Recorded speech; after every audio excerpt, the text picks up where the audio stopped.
Hello മച്ചുമാരെ, welcome back to Mallu explainer Indian. ഇന്ന് നമുക്ക് നല്ലൊരു കിഡിലൻ ക്രൈം ഇൻവെസ്റ്റിഗേഷൻ മൂവിയുടെ കഥ കേട്ടാലോ. ഈ ഒരു കഥയിൽ മരണപ്പെടുന്നത് ഒരുപാട് സ്ത്രീകളാണ്. എന്തുകൊണ്ട് അവർ മരണപ്പെടുന്നു, ആരാണ് അവരെ കൊല്ലുന്നത്, ഇതൊന്നും കേസ് അന്വേഷിക്കുന്ന ദേവ് എന്ന ഇൻസ്പെക്ടർക്ക് മനസ്സിലാവുന്നില്ല. ഏതൊരു കേസിനെയും വളരെ ബുദ്ധിപൂർവ്വം ഹാൻഡിൽ ചെയ്യുന്ന ദേവ് എന്ന ഒരു ഇൻസ്പെക്ടർ തന്നെ തലകറക്കി കളയുന്ന ചില സംഭവങ്ങൾ ഉണ്ടാകുകയാണ്. അതായത് കേസിന്റെ തുടക്കം എന്ന് പറയുന്നത് സഞ്ജന എന്നൊരു പെൺകുട്ടി മരണപ്പെടുമ്പോഴാണ്. എന്നാൽ അത്ഭുതം എന്താന്ന് വെച്ചാൽ അവളുടെ ബോഡി പോലീസുകാർ കണ്ടെടുത്തപ്പോ തല വേറെ, ഉടല് വേറെ, രണ്ട് കൈയും കാലും വേറെ വേറെ. പിന്നീട് ഫോറൻസിക് പരിശോധന നടത്തിയ സമയത്താണ് ഒരു രഹസ്യം മനസ്സിലായത്. അതായത് തല മാത്രമേ സഞ്ജനയുടേതുള്ളൂ, ബാക്കി ഉടല് മുഴുവനും വേറെ പെൺകുട്ടികളുടേതാണ്. അതായത് ഒരുപാട് പെൺകുട്ടികൾ ഓൾറെഡി മരണപ്പെട്ടു കഴിഞ്ഞു. ഇതിന്റെ രഹസ്യം തേടി ദേവ് പോവുകയാണ്. അപ്പൊ എന്തായാലും അവന്റെ കൂടെ നമുക്കും പോവല്ലേ. അപ്പൊ നമുക്ക് തുടങ്ങിയല്ലേ.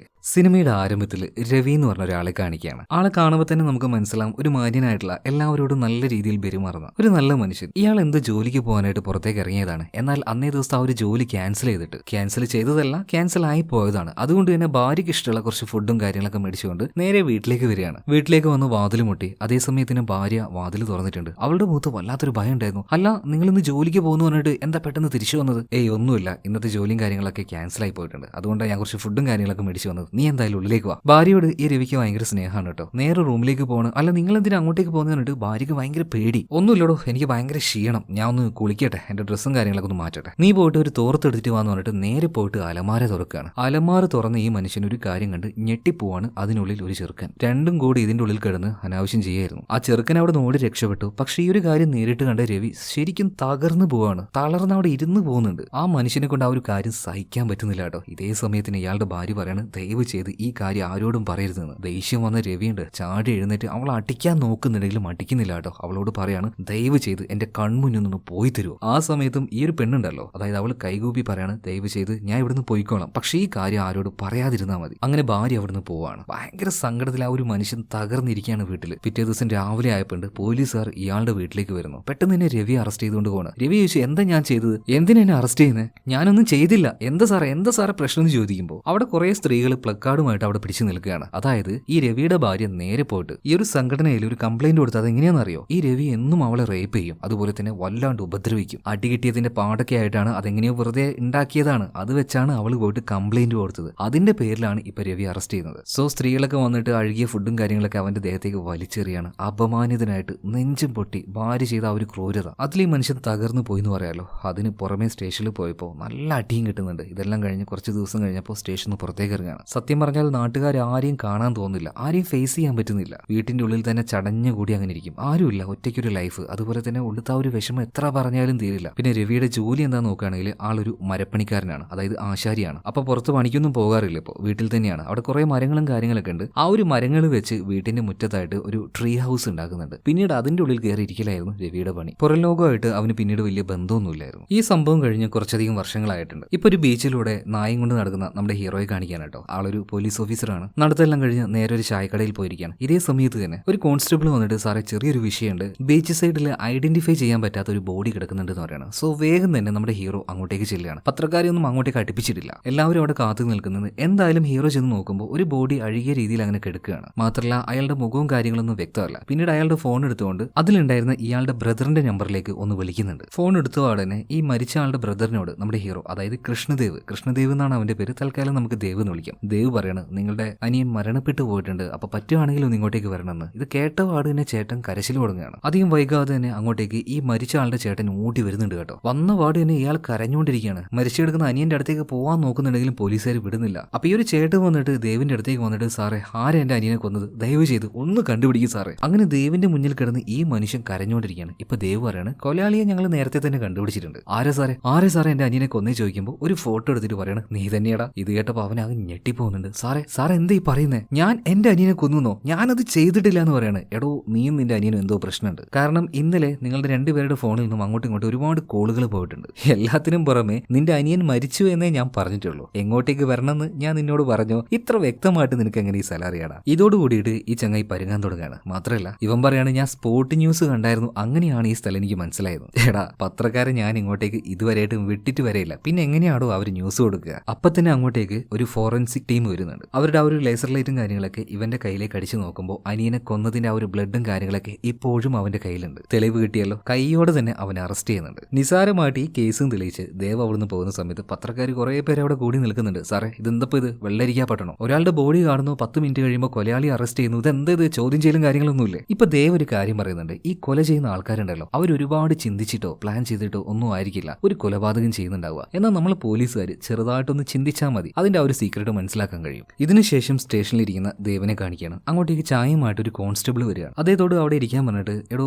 നമ്മുടെ പുതിയ ADGP ആൾ എങ്ങനെയുണ്ട് ചോദിക്കുമ്പോൾ ഈ കോൺസ്റ്റബിൾ പറയുന്നത് കുറച്ച് സ്ട്രിക്റ്റ് ആണെന്നാ പറയുന്നത്. ഇപ്പൊ ദേവ് ഒരു കാര്യം പറയുന്നുണ്ട്, പറ്റുകയാണെങ്കിൽ നീ അയാളൊന്ന് ഒബ്സർവ് ചെയ്യണം കേട്ടോ, പറ്റുന്ന കാര്യങ്ങളൊക്കെ എനിക്കൊന്ന് പറഞ്ഞു തരും വേണം. ഇതേ നേരം തന്നെ ആ ഒരു ADGP ഇപ്പൊ കൃഷ്ണദേവിനെ വിളിക്കുകയാണ്, റൂമിലേക്ക് വരാൻ പറയുന്നുണ്ട്. സോ നേരെ അങ്ങോട്ടേക്ക് ചെല്ലുകയാണ്. എന്താ പേര് ചോദിച്ചപ്പോൾ KD എന്ന് പറയാണ്. KDയോ? എന്ത് KD? ഫുൾ നെയിം പറയണമെന്ന് പറയണം. കൃഷ്ണദേവ് എന്ന് പറയണം. മാത്രമല്ല കുറച്ച് അഹങ്കാരത്തിൽ ഒരു ദേഷ്യത്തിൽ ADGP പറയണേ ഇവിടെ ഒരു കേസ് ഉണ്ടാകാൻ പാടില്ല, കംപ്ലീറ്റ് ആയിട്ടുള്ള പെൻഡിങ് കേസ് അത് തീർക്കണം എന്ന് പറയണം. ഓക്കെ സാർ എന്ന് പറഞ്ഞിട്ട് അവൻ അവിടുന്ന് പോകുന്ന സമയത്ത് ഈ ദേവിനെ വല്ലാത്തൊരു രീതിയിൽ രൂക്ഷമായിട്ടാണ് ADGP നോക്കുന്നത് കേട്ടോ. പിന്നീട് ദേവ് അവന്റെ മുറിയിലേക്ക് പോവാണ്. എന്നാൽ അതേ സമയത്തിന് അങ്ങോട്ടേക്ക് വർഷ എന്ന് പറഞ്ഞ മറ്റൊരു ഓഫീസർ വരുന്നുണ്ട്. അതായത് ഈ ഒരു ദേവിന്റെ ടീമിൽ വർഷ ഉണ്ടല്ലോ അവളോട് കൂടെ ജോയിൻ ചെയ്യാൻ വേണ്ടിയിട്ട് ADGP പറഞ്ഞിട്ടുണ്ട്. എന്നാൽ ആ ഒരു കാര്യം തീരെ ദേവിന് ഇഷ്ടമാവുന്നില്ല. കാരണം ഓൾറെഡി ഒരു പെൻഡിങ് കേസ് ഈ ദേവിനുണ്ട്, അതിന് കാരണക്കാരി തന്നെ ഈ ഒരു വർഷയാണ്. അതുകൊണ്ട് നീ എന്റെ ടീമിലൊന്നും വേണ്ടെന്ന് പറഞ്ഞിട്ട് അവൾ ചെറുതായിട്ടൊന്ന് ഇൻസൾട്ട് ചെയ്ത് അവിടുന്ന് പറഞ്ഞു വിടുകയാണ്. ഇതിനുശേഷം ദേവിന്റെ ഗേൾഫ്രണ്ടിനെ കാണിക്കുകയാണ്. ആളുടെ പേര് ആര്യ എന്നാണ്. ഈ മഹിളാ സംഘടനയുണ്ടല്ലോ അതിൽ തന്നെ എന്തോ ഒരു നല്ല പോസ്റ്റിലാണ് അവൾ ഇരിക്കുന്നത്. അങ്ങനെ എന്തോ ഒരു മീറ്റിംഗ് ഒക്കെ ഉണ്ടായിരുന്നു. അതെല്ലാം കഴിഞ്ഞ് അവൾ പുറത്തേക്ക് വന്നപ്പോൾ കൂട്ടാനായിട്ട് ദേവ് വരുന്നുണ്ട്. രണ്ടുപേരും ഒരുമിച്ച് ഒരു വീട്ടിലാണ് താമസിക്കുന്നത്. പക്ഷേ കല്യാണമൊന്നും കഴിച്ചിട്ടില്ല, ലിവിങ് ടുഗദർ ആണ്. പക്ഷെ ദേവിന് ആര്യ ഭയങ്കര ഇഷ്ടമാണ് കേട്ടോ. പിന്നെ അവരുടെ റൊമാൻറ്റിക് ആയിട്ടുള്ള കുറച്ച് കാര്യങ്ങളൊക്കെ കാണിക്കുന്നുണ്ട്. ഇതെല്ലാം കഴിഞ്ഞ് ഒരു ഓഫീസിലിരിക്കുന്ന സഞ്ജന എന്ന് പറഞ്ഞിട്ടുള്ള ഒരു ലേഡിയെ കാണിക്കുകയാണ്. അവരെന്തൊക്കെയോ ഒരു കാര്യങ്ങൾ ചെയ്യുന്നുണ്ട്. അവരുടെ തൊട്ടടുത്ത് തന്നെ രമേശ് എന്ന് പറഞ്ഞിട്ട് ഒരാളുണ്ട്. അപ്പൊ സഞ്ജന രമേശിനോട് പറയുന്നുണ്ട്, നിങ്ങൾ പോയിക്കോ, ഞാൻ പിന്നീട് വന്നോളാം. എന്നാൽ രമേശ് പറയണ ഇല്ല കുഴപ്പമില്ല, ജോലി ചെയ്യട്ടെ, എന്നിട്ട് നമുക്ക് ഒരുമിച്ച് പോകാമെന്ന്. എന്നാൽ സഞ്ജന പറയണ കുഴപ്പമൊന്നുമില്ല, നിങ്ങൾ പൊയ്ക്കോ എന്ന് പറഞ്ഞിട്ട് രമേശിനെ പറഞ്ഞു വിടുകയാണ്. ഇതേ സമയത്ത് തന്നെ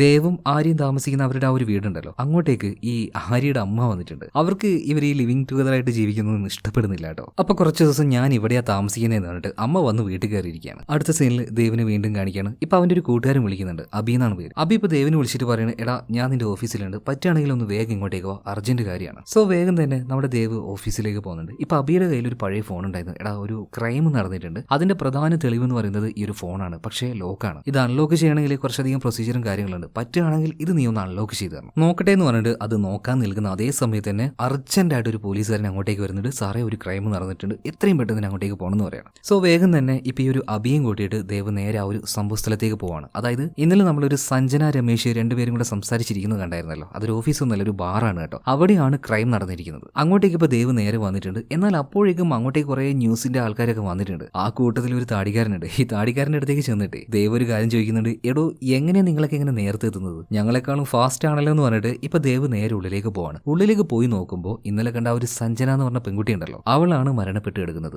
സാധാരണ രീതിയിലല്ല ആ ഒരു കുട്ടിയെ കൊന്നിരിക്കുന്നത്. അവളുടെ ശരീരത്തിന്റെ പല ഭാഗവും മുറിച്ചിട്ടിരിക്കുകയാണ്. കാലും കൈയും തലയും എല്ലാം വേറെ വേറെ ആക്കി വെച്ചിട്ടുണ്ട്. ശരിക്കും ഒരാൾ പെട്ടെന്ന് വന്ന് നോക്കുമ്പോൾ ആരായാലും ഒന്ന് ഞെട്ടിപ്പോവും. അതായത് അറ്റുപോയി കിടക്കുന്ന ശരീരഭാഗങ്ങളൊക്കെ ഉണ്ടല്ലോ ഇതിന്റെ അഗ്രഭാഗത്തായിട്ട് പല്ലുകളുടെ പാട് കാണാനുണ്ടായിരുന്നു. പിന്നെ കൈയിന്റെ ആ ഒരു വിരലിന്റെ അഗ്രഭാഗം ഉണ്ടല്ലോ അവിടത്തൊക്കെ തൊലിയൊക്കെ നശിപ്പിച്ച് കളഞ്ഞിട്ടുണ്ട്. അതായത് ആ ഒരു ഫിംഗർ പ്രിന്റ് കിട്ടാതിരിക്കാനാ തോന്നുന്നു. പിന്നെ നഖവും വലിച്ചൂരിയിട്ടുണ്ട്. അതുപോലെ തന്നെ ഒരു കയ്യിൽ ഈ പബ്ബിലൊക്കെ പോകുന്ന സമയത്ത് കയ്യിൽ സീൽ വെക്കും, അതുപോലെ ഒരു സീലിന്റെ പാടും കാണുന്നുണ്ട്. മാത്രമല്ല കൊലപാതകം നടന്നു കഴിഞ്ഞ് ആ രക്തത്തിൽ ചവിട്ടി കൊലയാളി ഇവിടുന്ന് പോയതിന്റെ കാൽപ്പാടും കാണുന്നുണ്ട്. അതൊരു ഷൂ ആണ്. അപ്പൊ ഏത് ബ്രാൻഡ് ഷൂ ആണത്, ഏത് സൈസ് ആണത്, അങ്ങനെയുള്ള കാര്യങ്ങളൊക്കെ അന്വേഷിക്കാൻ വേണ്ടി ദേവ് ഇപ്പോൾ ബാക്കിയുള്ള പോലീസുകാരോട് പറയണം. അവിടെ തന്നെ ഇപ്പൊ ഈ ഒരു ബാറിന്റെ ഓണർ ഉണ്ടായിരുന്നു. നേരെ അങ്ങോട്ടേക്ക് ദേവ് ചെല്ലാണ്. നിങ്ങളല്ലേ സഞ്ജനയെ കൊന്നെന്ന് ചോദിക്കുന്നുണ്ട്. കേട്ട പാടന്നെ ആളൊന്ന് പേടിച്ചു പോകുന്നുണ്ട്. സാർ എന്തേ പറയുന്നത്, ഞാൻ ഇന്നലെ ഇവിടെ ഇല്ലായിരുന്നു, ഞാൻ എന്റെ വീട്ടിലായിരുന്നു. സഞ്ജനയെ അവസാനമായിട്ട് കണ്ടത് ഇതാ ഈ നിൽക്കുന്ന രമേശ് എന്ന് പറഞ്ഞിട്ട് രമേശിനെ കാണിക്കുകയാണ്. അതായത് ഇന്നലെ സഞ്ജനയുടെ കൂടെ സംസാരിച്ചിരുന്ന ആ ഒരു പയ്യൻ തന്നെ. അപ്പൊ ആ ഒരു രമേശിനോടും ദേവ് കാര്യങ്ങൾ ചോദിക്കുമ്പോൾ, സാറേ എനിക്കും കൂടുതലായിട്ടൊന്നും അറിയില്ല, ജോലിയെല്ലാം കഴിഞ്ഞ് എല്ലാവരും പോയിട്ടുണ്ടായിരുന്നു, ഞങ്ങൾ രണ്ടുപേരുണ്ടായിരുന്നുള്ളൂ. അപ്പൊ എന്നോടും പോയിക്കുമെന്ന് സഞ്ജന മാഡം പറഞ്ഞു. അവരുടെ ജോലി തീർത്ത് അവർ വരാമെന്നും പറഞ്ഞതാണ്. അപ്പൊ ഞാൻ പോവുകയും ചെയ്തു. പിന്നെ ഇപ്പോഴാണ് ഞാൻ കാര്യങ്ങളൊക്കെ അറിയുന്നത് സാറേ. ഓക്കെ എന്ന് പറഞ്ഞിട്ട് പിന്നീട് ദേവും അവന്റെ ടീമും കൂടെ നേരെ പോകുന്നത് ഫോറൻസിക് ടീമിന്റെ ഓഫീസിലേക്കാണ്. കാരണം വളരെ ഞെട്ടിപ്പിക്കുന്ന ഒരു കാര്യം അവർ കണ്ടുപിടിച്ചിട്ടുണ്ട്. സോ ആ ഒരു കാര്യം അറിയാൻ വേണ്ടിയിട്ടാണ് അവരുടെ ഓഫീസിലേക്ക് ദേവ് പോയിരിക്കുന്നത്. അതായത് ഇവിടെ മരിച്ചിരിക്കുന്നത് ഒരാളല്ല, 3 ആൾക്കാരാണ്. അതായത് തല മാത്രമേ ഉള്ളൂ നമ്മുടെ സഞ്ജനയുടേത്. ബാക്കിയുള്ള ശരീരഭാഗം അതായത് കൈ, കാല്, ഉടല് അത് വേറെ ആൾക്കാരുടേതാണ്. സോ ടോട്ടൽ ഇവിടെ 3 കൊലപാതകമാണ് നടന്നിരിക്കുന്നത്. ചെയ്ത ആള് നിസ്സാരക്കാരനായിരിക്കില്ല, ഒരു കൊടൂര സൈക്കോ തന്നെയായിരിക്കും. അതുപോലെ ഈ ഡെഡ് ബോഡിയിലെല്ലാം കടിച്ചതിൻ്റെതായിട്ടുള്ള ആ ഒരു പാടുകൾ കണ്ടിട്ടുണ്ടല്ലോ. അതായത് ഈ കടിച്ചിരിക്കുന്നത് ഒന്നില്ലെങ്കിൽ ആ ഒരു കൊലയാളി അല്ലെങ്കിൽ വേറെ ആളാണ്. അപ്പൊ ഈ കടിച്ചിരിക്കുന്ന ആളുടെ പല്ലിന്റെ ആ ഒരു ഘടന നോക്കുകയാണെങ്കിൽ ഒരു പല്ലിന് ഒരു ഇച്ചിരി നീട്ടം കൂടുതലുണ്ട്. അതായത് എല്ലാ കടിയിലും ഒരു സ്ഥലത്ത് മാത്രം കുറച്ച് ആഴത്തിൽ മുറിവ്. അതിനർത്ഥം ഒരു പല്ലിന് മാത്രം നീട്ടം കൂടുതലാണ്. എന്തെങ്കിലും DNA സാമ്പിളോ മറ്റോ കിട്ടിയോന്ന് ഇപ്പൊ ഈ ഒരു ടീമിനോട് ചോദിക്കുമ്പോൾ അങ്ങനെയൊന്നും ആർക്ക് കിട്ടിയിട്ടില്ല. കൊലയാളിയുമായിട്ട് ബന്ധപ്പെട്ട് ഒന്നും കിട്ടിയിട്ടില്ല. പക്ഷെ ആ ഒരു ഫുട് പ്രിന്റ് ഉണ്ടല്ലോ, അത് വെച്ച് അത് ഏത് കമ്പനിയുടെ ഷൂ ആണ്, ഏത് സൈസ് ആണ് എന്നൊക്കെ ഇവർക്ക് കണ്ടുപിടിക്കാൻ കഴിഞ്ഞിട്ടുണ്ട്. എന്തായാലും ഇവിടെ ഇപ്പൊ നടന്നിരിക്കുന്നത് 3 കൊലപാതകമാണ്. അപ്പോൾ ഒന്നേന്ന് പറഞ്ഞിട്ട് സഞ്ജനയിൽ നിന്ന് തന്നെ തുടങ്ങാം. സോ അവള് താമസിച്ച ആ ഒരു സ്ഥലത്തേക്ക് ഇപ്പൊ ദേവ് പോകുന്നുണ്ട്. സഞ്ജനയുടെ കൂടെ തന്നെ വേറൊരു ലേഡിയോട് ഉണ്ടായിരുന്നു. അപ്പൊ ആ ലേഡിയോട് സഞ്ജനയെ കുറിച്ച് ചോദിക്കാൻ തുടങ്ങുകയാണ്. എന്നാൽ അവര് പറയുന്നത് ഈ സഞ്ജനയുമായിട്ട് എനിക്ക് വലിയ കൂട്ടുകെട്ടോ കാര്യങ്ങളൊന്നും ഉണ്ടായിരുന്നില്ല. ഇടയ്ക്കൊക്കെ വല്ലപ്പോഴും ഒന്ന് സംസാരിക്കും. അതായത് ജസ്റ്റ് ഈ റൂം ഷെയർ ചെയ്യുന്നു. അതിനപ്പുറമായിട്ട് ഇവർക്കിടയിൽ യാതൊരു റിലേഷനും ഇല്ല, നല്ലൊരു ഫ്രണ്ട്ഷിപ്പ് പോലും ഇല്ല. മാത്രമല്ല ഈ സഞ്ജന പലപ്പോഴും വീട്ടിലേക്ക് വൈകിട്ടാണ് വരാറ്. അതുപോലെ തന്നെ ചില ദിവസങ്ങളിൽ വരാറുമില്ല. ഇതിനേക്കാൾ കൂടുതലായിട്ട് എനിക്ക് വേറൊന്നും അറിയില്ല എന്ന് ആ ഒരു പെൺകുട്ടി പറയാണ്. ഇതിനുശേഷം ദേവ് പോയിട്ട് സഞ്ജനയുടെ മുറിയും കാര്യങ്ങളൊക്കെ പരിശോധിക്കുകയാണ്. അപ്പൊ അവിടെ വെച്ച് ഏതോ ഒരു പല്ല് ഡോക്ടറുടെ നമ്പറും മറ്റെന്തൊക്കെയോ ചില ഡീറ്റെയിൽസും കിട്ടുന്നുണ്ട്. പിന്നീട് ആ ഒരു ബാറിന്റെ ഓണർ ഉണ്ടല്ലോ, അയാൾ വിളിപ്പിച്ചിട്ട് ദേവ് ഒരു കാര്യം പറയുന്നുണ്ട്. നിനക്കും സഞ്ജനയ്ക്കിടയിൽ എന്താ സംഭവിച്ചെന്നുള്ള കാര്യങ്ങൾ എനിക്ക് വ്യക്തമായിട്ട് അറിയാം. പക്ഷെ നീയാണോ അവളെ കൊന്നേന്ന് ചോദിക്കുകയാണെങ്കിൽ യാതൊരു തെളിവും എനിക്ക് കിട്ടിയിട്ടില്ല. ഇനി എങ്ങാനും തെളിവ് കിട്ടിയാൽ പൊന്നു മോനെ തൂക്കും ഞാൻ നിന്നെ. സോ ഈ ഒരു ബാറിന്റെ മുതലാളി ഉണ്ടല്ലോ, ഇയാളുടെ ഭാര്യ തൊട്ടടുത്ത് തന്നെ ഉണ്ടായിരുന്നു. അപ്പൊ ഇയാളുടെ ഭാര്യ ചോദിക്കുന്നുണ്ട്, എന്താണ് നിങ്ങൾക്കും അവൾക്കും എന്താണ് ഇടപാടെന്ന് ചോദിച്ചപ്പോൾ ദേവ് കാര്യങ്ങൾ പറയാണ്. അതായത് ദേവിന്റെ കൂടെ വന്ന് കിടക്കാനായിട്ട് സഞ്ജനയെ പലതവണ ഫോഴ്സ് ചെയ്തിട്ടുണ്ട്. അതിൻ്റെതായ ആ ഒരു ഫോൺ കോൾ റെക്കോർഡിങ്സ്, അതുപോലെ തന്നെ മെസ്സേജുകൾ, ഇതെല്ലാം പോലീസുകാരല്ലേ, അവർക്ക് നിസ്സാരമായിട്ട് തന്നെ എടുക്കാൻ പറ്റും. അപ്പൊ ഇത് കേട്ട് കഴിഞ്ഞപ്പോൾ ഈ ബാർ ഓണറുടെ ഭാര്യ ഭയങ്കരമായിട്ട് ബഹളം ഉണ്ടാക്കുകയാണ്. അവനുമായിട്ട് വഴക്ക് കൂടുന്നുണ്ട്. എന്നാൽ ദേവ് പറയാണ്, എടോ മതി വീട്ടിൽ പോയിട്ട് നിങ്ങളുടെ വഴക്കും കാര്യങ്ങളൊക്കെ ബാക്കിയുള്ളത് ചെയ്തോ. ഇതിപ്പോ ഒരു പബ്ലിക് പ്ലേസ് ആണ്, ഇവിടെ വെച്ച് അലമ്പൊന്നും വേണ്ടെന്ന് പറഞ്ഞിട്ട് ദേവ് അവിടുന്ന് പോവാണ്. ഇതിനുശേഷം സഞ്ജനയുടെ ആ ഒരു റൂം ഉണ്ടല്ലോ, അങ്ങോട്ടേക്ക് പോയിട്ട് അവിടെ താമസിക്കുന്ന ആ ഒരു പെൺകുട്ടിയോട് ദേവ് ഒരു കാര്യം പറയുന്നുണ്ട്. അതായത് ഫോറൻസിക് ടീമിന് അത്യാവശ്യം കാര്യങ്ങളൊക്കെ ഇവിടെ നിന്ന് പരിശോധിക്കണം, അതുകൊണ്ട് നിങ്ങൾ വേറൊരു സ്ഥലം നോക്ക് തൽക്കാലത്തേക്ക്. ഇപ്പൊ ആ ഒരു പെൺകുട്ടിയും ഓക്കെ എന്ന് പറയാണ്. അവൾ ഇവിടുന്ന് താമസം മാറുകയാണ്. ബേഗും കാര്യങ്ങളൊക്കെ എടുത്ത് പുറത്തേക്ക് വന്നപ്പോൾ അവളെ കൂട്ടാനായിട്ട് കുമാർ എന്ന് പേരുള്ള ഒരാൾ വരുന്നുണ്ട്. ഇതാരാണെന്ന് ചോദിച്ചപ്പോൾ ബോയ് ഫ്രണ്ട് ആണെന്ന് പറയണം. പക്ഷെ ദേവിന് കാണുന്ന ഓരോ ആൾക്കാരെയും സംശയം തോന്നും. അതങ്ങനെയാണ്, പോലീസുകാരനാണ്, ഇൻവെസ്റ്റിഗേഷൻ അല്ലേ, സംശയം തോന്നിയിട്ടില്ലെങ്കിൽ അത്ഭുതമുള്ളൂ. അപ്പൊ നേരെ ഈ കുമാറിന്റെ അടുത്തേക്ക് ചെന്നിട്ട് ചില കാര്യങ്ങളൊക്കെ ചോദിക്കുന്നുണ്ട്. അതുപോലെ തന്നെ അവനോട് ചോദിക്കുന്നത്, എടാ നിന്റെ ഒരു പല്ല് പൊന്തി നിൽക്കുന്നുണ്ടോ, അങ്ങനെ എന്തെങ്കിലും ഉണ്ടോ ചോദിക്കുമ്പോൾ, എന്താ സാറേ അങ്ങനെയൊന്നും ഇല്ലാന്ന് പറയുമ്പോൾ ഒരു പേന ഉപയോഗിച്ചുകൊണ്ട് അവന്റെ ചുണ്ടൊക്കെ മാറ്റിയിട്ട് നമ്മുടെ ദേവ് തന്നെ ആ ഒരു കാര്യം കൺഫേം ചെയ്യാണ്. അതായത് ഇവന് എക്സ്ട്രാ ഒരു പല്ലുണ്ട്, അത് നീണ്ടു കിടക്കുന്നുണ്ടോ, അങ്ങനെയൊന്നും കാണുന്നില്ല. എന്തായാലും പിന്നീട് കുമാറിനോട് പൊയ്ക്കെന്ന് പറയണം. മാത്രമല്ല കൂടെ തന്നെ വർഷയുണ്ട് കേട്ടോ. വർഷയോട് ഈ ഒരു ദേവിന് അത്ര വലിയ താല്പര്യമൊന്നുമില്ല. അവൾ ഏതോ ഒരു കേസിൽ കുറച്ച് ഉഴപ്പ് കാണിച്ചിട്ടുണ്ട്, അതുകൊണ്ടാണ് താല്പര്യമില്ലാത്തത്. അപ്പൊ ഈ വർഷയോട് ഈ കുമാറിനെ കുറിച്ച് ഒന്ന് അന്വേഷിച്ച് വെച്ചേക്കെന്ന് പറയണം. ഇതിനുശേഷം മരണപ്പെട്ടു പോയ സഞ്ജനയുണ്ടല്ലോ, ഏതോ ഒരു ഗ്രാമത്തിലാണ് അവൾ ജനിച്ചതും വളർന്നൊക്കെ. അപ്പൊ ആ ഒരു ഗ്രാമത്തിലേക്ക് പോയിട്ട് അവളുടെ അച്ഛനെ കണ്ട് സംസാരിക്കുകയാണ്. അച്ഛനോട് നേരിട്ട് തന്നെ ചോദിക്കുന്നുണ്ട്, നിങ്ങൾക്ക് ആരെങ്കിലും സംശയമുണ്ടോ. ഈ സമയത്ത് സഞ്ജനയുടെ ഫാദർ പറയുന്നത്, എന്റെ മോളൊരു പാവമായിരുന്നു, ആരുമായിട്ടും അങ്ങനെ ശത്രുതയൊന്നുമില്ല, ഞങ്ങൾക്ക് ആരും സംശയമില്ല സാറേ, ആരെന്റെ മകളെ കൊന്നത്. എന്തായാലും സഞ്ജനയുടെ അച്ഛന് കൂടുതലായിട്ട് കാര്യങ്ങളൊന്നും അറിയില്ല. പിന്നീട് വീട്ടിന്റെ ഉള്ളിലേക്ക് കയറി നോക്കുകയാണ്. ആ സമയത്ത് യാദൃശ്ചികമായിട്ട് ദേവ് ഒരു ഗ്രൂപ്പ് ഫോട്ടോ കാണുകയാണ്. ഈ സഞ്ജന അതുപോലെ തന്നെ അവളുടെ കൂട്ടുകാർ നിൽക്കുന്ന ഒരു ഫോട്ടോ. ആ കൂട്ടത്തിൽ ഒരുത്തിന് മാത്രം എക്സ്ട്രാ പല്ലുള്ളതായിട്ട് ഈ ദേവ് ശ്രദ്ധിക്കുകയാണ്. ഇതാരാണെന്ന് സഞ്ജനയുടെ അച്ഛനോട് ചോദിച്ചപ്പോൾ അത് അവളുടെ കൂട്ടുകാരാണ്. അവന്റെ പേര് രാഘവ്. പിന്നീട് രാഘവിന്റെ ആ ഒരു വീടിന്റെ അഡ്രസ്സും കാര്യങ്ങളൊക്കെ ചോദിച്ച് നേരെ അങ്ങോട്ടേക്ക് ചെല്ലുകയാണ്. എന്നാൽ രാഘവ് അവിടെ ഉണ്ടായിരുന്നില്ല, ജോലിക്കായിട്ട് മറ്റൊരു സ്ഥലത്തേക്ക് പോയിരിക്കുകയാണ്. 2 മാസമായിട്ട് ഇങ്ങോട്ടേക്കൊന്നും വന്നിട്ടില്ല എന്ന് അവന്റെ അച്ഛനും അമ്മയും പറയാണ്. പിന്നീട് രാഘവ് താമസിക്കുന്ന ആ ഒരു സ്ഥലത്തേക്ക് ഇവർ പോകുന്നുണ്ട്. അതായത് അവന്റെ അച്ഛന്റെയും അമ്മയുടെ കയ്യിൽ നിന്ന് അഡ്രസ്സ് മേടിച്ചിട്ടുണ്ട്. എന്നാൽ ആ വീട്ടിലേക്ക് ചെന്ന സമയത്ത് അവിടെ ആരുമില്ല. എന്തായാലും പൂട്ട് പൊളിച്ച് ഇവരുള്ളിലേക്ക് കയറി പരിശോധിക്കുമ്പോൾ ഒരു ഷൂ ഇവർക്ക് കിട്ടുന്നുണ്ട്. ഇവർ തേടി നടക്കുന്ന 9 സൈസുള്ള ആ ബ്രാൻഡിന്റെ അതേ ഷൂ തന്നെ. സോ ഏകദേശം കൊലയാളി ഈ രാഘവാണെന്ന് ഇവരിപ്പോ കൺഫേം ചെയ്ത് കഴിഞ്ഞിട്ടുണ്ട്. മാത്രമല്ല രാഘവ് ജോലി ചെയ്യുന്ന ഒരു ഫാക്ടറി ഉണ്ടല്ലോ, അങ്ങോട്ടേക്ക് ദേവ് ചെല്ലുകയാണ്. അവനെ കണ്ട് അവനോട് സംസാരിക്കാൻ ഒന്ന് എന്റെ കൂടെ വരണം എന്ന് പറയുന്നുണ്ട്. അപ്പൊ രാഘവ് ചോദിക്കുന്നുണ്ട്, എന്തിനാ ഞാൻ വരുന്നത്, അതൊക്കെ പറയാം, നീ ഇങ്ങോട്ടേക്ക് വാന്ന് പറഞ്ഞിട്ട് അവനെ വിളിച്ചു കൊണ്ടുപോവാണ്. ഇതേ നേരം തന്നെ രാഘവനെ അവന്റെ അച്ഛൻ വിളിക്കുന്നുണ്ട്, ഇതുപോലെ പോലീസുകാർ നിന്നെ ചോദിച്ചു വന്നായിരുന്നു എന്ന്. അപ്പൊ തന്നെ രാഘവന് മനസ്സിലായി ഇപ്പൊ മുന്നിലുള്ള ഈ ആളുണ്ടല്ലോ അയാൾ ഒരു പോലീസുകാരനാണ്. പേടിച്ചു പോയ രാഘവ് അവിടുന്ന് ഓടി രക്ഷപ്പെടാൻ നോക്കുന്നുണ്ടെങ്കിലും ദേവ് വിടുവോ, പിന്നാലെ ചെന്ന് പിടിച്ച് നല്ല പെട കൊടുക്കുന്നുണ്ട്. തൂക്കിയെടുത്ത് ജയിലിലേക്ക് കൊണ്ടുവരികയാണ്. അവിടെ വന്നിട്ടും കാര്യങ്ങളൊന്നും വ്യക്തമായിട്ട് പറയുന്നില്ല, ഒരു സൈലൻസ്. അതുകൊണ്ട് തന്നെ നല്ല പെട ദേഷ്യം വന്നതുകൊണ്ട് ദേവ് പിന്നെയും കൊടുക്കുന്നുണ്ട്. ആ ബാറിൽ മരിച്ചു കിടന്നത് സഞ്ജനയാണെങ്കിലും തല മാത്രമേ സഞ്ജനയുടേതുള്ളൂ, ബാക്കിയുള്ള ശരീരഭാഗങ്ങൾ അത് വേറെ ഏതോ 2 സ്ത്രീകളുടേതാണ്. സോ 3 കൊലപാതകം നടന്നിരിക്കുകയാണ്. അപ്പൊ ഈ 3 പേരെയും നീ എന്തിനാ കൊന്നെന്നൊക്കെ ചോദിക്കുന്ന സമയത്ത് ഒരു അന്തവും കുന്തവും ഇല്ലാതെ രാഘവ് ചോദിക്കുന്നുണ്ട്, സാർ എന്തൊക്കെയാ പറയുന്നത്, എനിക്ക് മനസ്സിലാവുന്നില്ല. മാത്രമല്ല സഞ്ജന മരിച്ച ആ ഒരു ദിവസം ഉണ്ടല്ലോ, ഞാൻ ഇവിടെ ഉണ്ടായിരുന്നില്ല. ആ ദിവസം ഒരു പേഴ്സണൽ ആവശ്യത്തിന് വേണ്ടി ഞാൻ വീട്ടുപാളയം പോയിട്ടുണ്ടായിരുന്നു. എന്തിനാ നീ അങ്ങോട്ടേക്ക് പോയെന്ന് ചോദിച്ചപ്പോൾ ഇപ്പൊ ഈ ഒരു രാഘവ് ഒരു ഇച്ചിരി അഹങ്കാരത്തിൽ പറയണം, അത് പേഴ്സണൽ ആയിട്ടുള്ള കാര്യമാണ്, എനിക്ക് പറയാൻ പറ്റില്ല.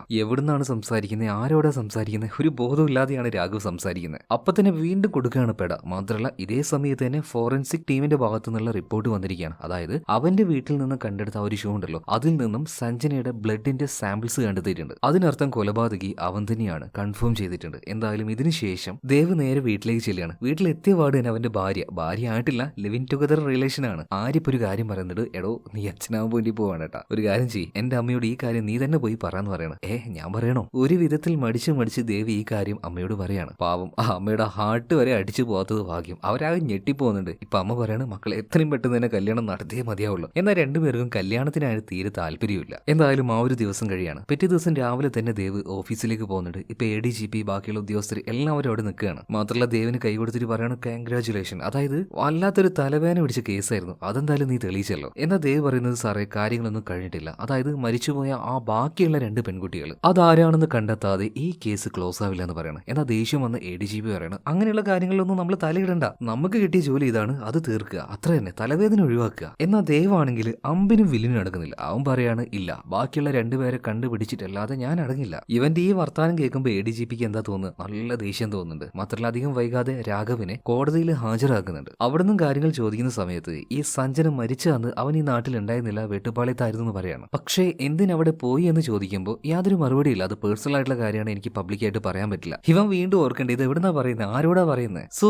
ഏകദേശം കുറ്റവാളി അവൻ തന്നെയാണെന്ന് കോടതിയും കൺഫേം ചെയ്യാണ്. ന്യൂസിലൂടെ ഈ കാര്യങ്ങളൊക്കെ പബ്ലിക് അറിയുന്നുണ്ട്. സോ പബ്ലിക്കിന്റെ ഭാഗത്ത് നിന്ന് ഭയങ്കരമായിട്ടുള്ള പ്രക്ഷോഭമാണ് ഇപ്പോൾ. അതായത് ഒരു സ്ത്രീയാണ് റേപ്പ് ചെയ്ത് അവൻ കൊന്നിരിക്കുന്നത്. സോ അതുകൊണ്ട് തന്നെ അവനെ ക്രൂരമായിട്ട് തന്നെ കൊന്നുകളയണം, തൂക്കിലേറ്റണം, വെട്ടിവെച്ച് കൊല്ലണം. പബ്ലിക്കിന്റെ ഭാഗത്തുനിന്നും അതുപോലെ തന്നെ മഹിളാ സംഘടന ഇവരുടെ ഭാഗത്തുനിന്നൊക്കെ ഭയങ്കരമായിട്ടുള്ള സമരവും കാര്യം ഉണ്ടാവുന്നുണ്ട്. സോ ഇങ്ങനൊരു സിറ്റുവേഷൻ വന്നാൽ അത് മുതലെടുക്കാൻ തന്നെ പൊളിറ്റീഷ്യൻസ് തീരുമാനിക്കുമല്ലോ. അവനെ പബ്ലിക്കിന്റെ ഇഷ്ടപ്രകാരം തന്നെ എൻകൗണ്ടറിൽ കൊല്ലാൻ വേണ്ടി ഒരു പ്ലാന് ഇപ്പൊ പോലീസുകാരും പൊളിറ്റീഷ്യൻസ് ഉണ്ടാക്കുകയാണ്. അതിന്റെ കാര്യങ്ങൾ ഒരു വഴിക്ക് നടക്കുന്നുണ്ട്. ഇതേ സമയത്ത് തന്നെ ഈ കേസ് അന്വേഷിച്ച ദേവിന് ഒരു മെയിൽ വരുന്നുണ്ട്. ആ മെയിൽ അയച്ചത് ഒരു യൂട്യൂബർ ആയിരുന്നു. അപ്പൊ അയാൾ ചോദിക്കുന്നത്, നിങ്ങൾക്ക് ഉറപ്പാണോ ഈ കൊലപാതകം നടത്തിയത് രാഘവ് തന്നെയാണോ എന്ന്. അതിന്റെ കൂടെ തന്നെ ഒരു യൂട്യൂബ് ചാനലിന്റെ ലിങ്കും ഉണ്ടായിരുന്നു. ഏതോ ഒരു തിയേറ്ററിന്റെ മുന്നിൽ കുറെ ആൾക്കാർ നിൽക്കുന്ന ഒരു വീഡിയോ ആണത്. അപ്പൊ ഈ ഒരു യൂട്യൂബർ അന്നിറങ്ങിയ മൂവിയുടെ പബ്ലിക് റിവ്യൂവിന് വേണ്ടി അവിടെ പോയിട്ട് എടുത്ത വീഡിയോ ആണത്. അപ്പൊ ആ ഒരു വീഡിയോയിൽ രാഘവ് ഉണ്ട്, അതേ ഡേറ്റിൽ തന്നെ. അതായത് രാഘവ് പറഞ്ഞ ആ ഒരു കാര്യം ഉണ്ടല്ലോ, അതായത് കൊലപാതകം നടന്ന അന്ന് അവൻ എവിടെ ഇല്ലായിരുന്നു, വെട്ടുപാളയത്തിലായിരുന്നു, അത് സത്യമാണ്. പിന്നീട് നേരെ ആ ഒരു യൂട്യൂബറുടെ വീട്ടിലേക്ക് നമ്മുടെ വർഷ അതുപോലെ തന്നെ ദേവ് രണ്ടുപേരും നേരിട്ട് ചെന്ന് ആ ഒരു വീഡിയോ കൂടുതലായിട്ട് പരിശോധിക്കുമ്പോൾ ബാക്ക്ഗ്രൗണ്ടിൽ കാണുന്ന ആള് അത് മറ്റാരുമല്ല, രാഘവ് തന്നെ. അവനെ കാണാനായിട്ട് ഒരു പെൺകുട്ടിയും വന്നിട്ടുണ്ട്. സോ രാഘവ് പറഞ്ഞതുപോലെ തന്നെ പേഴ്സണൽ ആയിട്ടുള്ള എന്തോ ഒരു കാര്യത്തിന് അവൻ പോയതാണ്. തെറ്റ് പറ്റിയെന്ന് മനസ്സിലായ ഉടനെ തന്നെ ദേവ് പിന്നീട് നേരെ ജയിലിലേക്ക് വിളിക്കുന്നുണ്ട്. ജയിലിലേക്ക് വിളിച്ച് രാഘവിനോട് ഒന്ന് സംസാരിക്കാൻ വേണ്ടിയിട്ടാണ്. എന്നാൽ ജയിലിലുണ്ടായിരുന്ന ആ ഒരു വാർഡൻ പറയുന്ന കാര്യം എന്താ വെച്ചാൽ, സാറേ ആകെ പ്രശ്നമായിട്ടുണ്ട്. സംഗതി സാറ് പറഞ്ഞതുപോലെയാണെങ്കിൽ ഒരു നിരപരാധിയാണ് മരിക്കാൻ പോകുന്നത്. അതായത് ഇവിടുന്ന് രാഘവിനെ കൊണ്ടുപോയിട്ടുണ്ട്, ഓടി രക്ഷപ്പെടുന്ന സമയത്ത് വെടിവെച്ച് കൊന്നു എന്ന രീതിയിൽ വരുത്തി തീർക്കാനാണ് അവരുടെ പദ്ധതി. സോ വേഗം തന്നെ ആ ഒരു എൻകൗണ്ടർ അത് നിർത്തലാക്കണം. അതിനു വേണ്ടിയിട്ട് അറിയാവുന്ന പൊളിറ്റീഷ്യൻ അതുപോലെ തന്നെ ഉദ്യോഗസ്ഥരെയൊക്കെ വിളിക്കുന്നുണ്ട് ദേവ്. എന്നാൽ ആരും ഫോൺ എടുക്കുന്നില്ല. അപ്പൊ ആകെ ഒരു ദേഷ്യത്തിൽ എങ്ങനെയെങ്കിലും ഈ ഒരു കാര്യത്തിൽ നിന്ന് തടുക്കണമല്ലോ. അതുകൊണ്ട് തന്നെ ദേവ് അന്ന് പരിചയപ്പെട്ട ആ ഒരു താടിക്കാരൻ ന്യൂസ് റിപ്പോർട്ടർ ഉണ്ടല്ലോ, ഇയാൾ വിളിച്ച് കാര്യങ്ങൾ പറയണം. ഇപ്പൊ തന്നെ ലൈവായിട്ട് ഈ ഒരു വാർത്ത പറഞ്ഞു എന്ന് പറയണം. വാർത്ത കിട്ടാൻ കാത്തുക്കുന്ന ടീംസാണ്.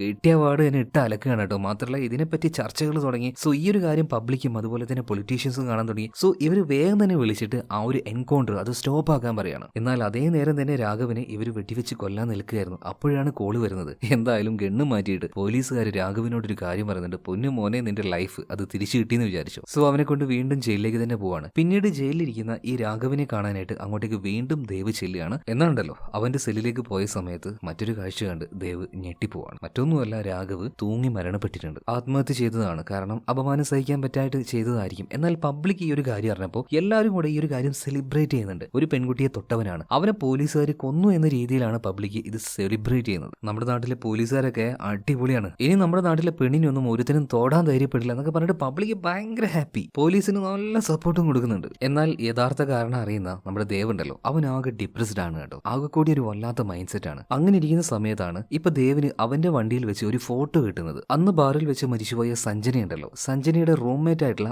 ആ ലേഡിയുടെ ഫോട്ടോ ആണിത്. മാത്രമല്ല ആ ഫോട്ടോയിൽ ആ പെൺകുട്ടിയുടെ കഴുത്തിന് കുറുകെയായിട്ട് ഒരു ചുവന്ന വരയുണ്ടായിരുന്നു. അതായത് കൊലയാളി അടുത്തതായിട്ട് കൊല്ലാൻ പോകുന്നത് ആ ഒരു റൂംമേറ്റിനെയാണ്. വേഗം തന്നെ ആ ഒരു പെൺകുട്ടിയെ ദേവ് വിളിക്കുന്നുണ്ട്, എവിടെയാണെന്ന് ചോദിക്കുകയാണ്. സോ ആ ഒരു പെൺകുട്ടി അവരുടെ ബോയ് ഫ്രണ്ട് ഉണ്ടല്ലോ കുമാറിന്റെ കൂടെയാണ്. എന്താ സാറെ പ്രശ്നം ചോദിക്കുമ്പോൾ ഒന്നുമില്ല, പുറത്തേക്ക് എവിടെയും പോകരുത്, ഞാൻ ഇപ്പൊ വരാന്ന് പറഞ്ഞിട്ട് നേരെ അഡ്രസ്സും ചോദിച്ച് അങ്ങോട്ടേക്ക് ദേവ് ചെല്ലുകയാണ്. പോയപ്പോൾ കുമാർ കൂടെയുണ്ട്. എന്തായാലും ആ ഒരു വീട് മുഴുവനായിട്ടും ദേവ് പരിശോധിക്കുന്നുണ്ട്. എന്താ കാര്യം ചോദിച്ചപ്പോൾ ഒന്നുമില്ല. അതായത് കൊലയാളിയുടെ അടുത്ത ലക്ഷ്യം നീയാണോ എന്നൊരു സംശയം ഉണ്ടെന്ന് ആ ഒരു പെൺകുട്ടിയോട് പറയണം. പെൺകുട്ടി ആ പേടിച്ചു പോകുന്നുണ്ട്. ഞാനിവിടെ നിന്നോളാം എന്നൊക്കെ ദേവ് പറയുമ്പോൾ ഇപ്പൊ കുമാർ പറയണം, സാറ് പേടിക്കൊന്നും വേണ്ട, ഇനിയിപ്പോൾ അങ്ങനെ ഒരു കൊലയാളി ഉണ്ടെങ്കിൽ എന്നെ തൊട്ടിട്ടേ എന്റെ പെണ്ണിനെ തൊടാൻ ഞാൻ സമ്മതിക്കുള്ളൂ. ഇപ്പൊ ദേവ് അവരോടൊരു കാര്യം പറയുന്നുണ്ട്, അതായത് സേഫ് ആയിട്ട് തന്നെ ഇരിക്കണം, ഇനി എന്തെങ്കിലും ആവശ്യം ഉണ്ടെങ്കിൽ ഞങ്ങളെ വിളിച്ചോ. ഇതും കഴിഞ്ഞ് വണ്ടിയിലേക്ക് വന്ന് കയറിയപ്പോൾ ദാണ്ട് കിടക്കുന്ന അടുത്ത ഫോട്ടോ, അതായത് അവന്റെ ഗേൾ ഫ്രണ്ട് ആര്യയുടെ ഫോട്ടോ ആയിരുന്നു. ആ ഫോട്ടോയിലും അവളുടെ കഴുത്തിലായിട്ട് ഒരു ചുവന്ന വെട്ട്, അതായത് കില്ലറുടെ അടുത്ത ലക്ഷ്യം ശരിക്കും ആര്യയാണ്. പേടിച്ച് വിറച്ച ദേവ് അവൾക്ക് ഫോൺ വിളിക്കുന്നുണ്ട്, എന്നാലാണെങ്കിലോ ആര്യ ഫോൺ എടുക്കുന്നില്ല. വണ്ടിയെല്ലാം ചവിട്ടി വിട്ട് നേരെ വീട്ടിലേക്ക് എത്തി നോക്കുമ്പോൾ അവിടെ ആര്യയുണ്ട്, പക്ഷെ അവൾക്ക് കുഴപ്പമൊന്നുമില്ല. അപ്പോഴാണ് ദേവിന് സമാധാനമായത്. എന്നാൽ അവിടെ മറ്റൊരു കാര്യം കണ്ട് ദേവ് ഞെട്ടുന്നുണ്ട്, അതായത് കണ്ണാടിയിൽ ഒരുമാതിരി ഒരു അസ്ഥിത്തലയും വരച്ചു വെച്ചിട്ടുണ്ട്. അതുപോലെ തന്നെ കൊലയാളികൾ